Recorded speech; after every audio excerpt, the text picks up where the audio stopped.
Hi, my name is Camille. I am high school student. Mahirap ang mag-aral pero lahat kakayanan para sa life.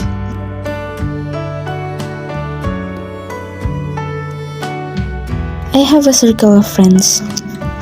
Masaya ako kapag nandyan sila sa tabi ko. Hindi nila ako hinahayaang mag-isa. At lagi nila akong pinapatawa. Nagkakasama kami sa lahat ng bagay, kahalungkutan, kasiyahan. Tinutulungan nila rin ako sa mga lagi na nahihirapan ako. Kagaya ng pagdedesisyon sa buhay. Marami pang iba. Masayang-masaya ako na meron sa kong sila.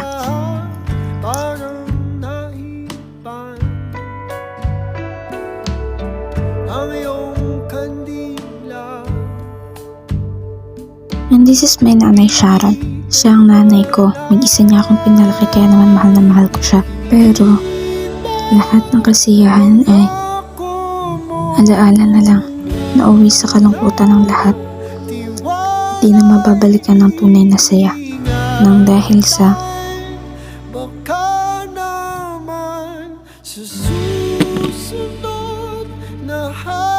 Anak?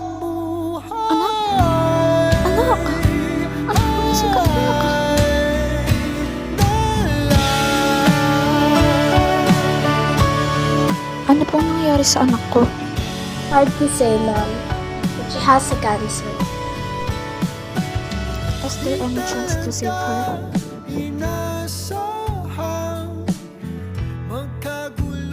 Kung igigimo man po siya, wala nang pag-asa. And she have 3 months to live.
Ma? Asan ka ba, ma? May bibigay ako sa'yo eh. Oh, bakit anak? Bibigay ko lang po itong Lebanese noodle ko para sa mga kaibigan ko. Para pagdating ng araw, mabasa po nila.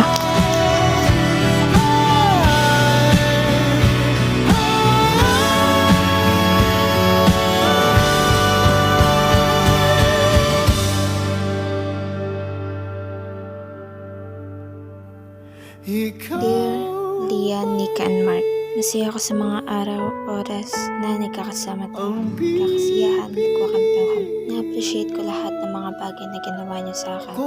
Pero, sorry. Nagsinungaling ako at hindi ko sinabi sa inyo tungkol sa sakit ko. Ayoko na masaktan ko kayo. Paalam. Nagmamahal. Camille.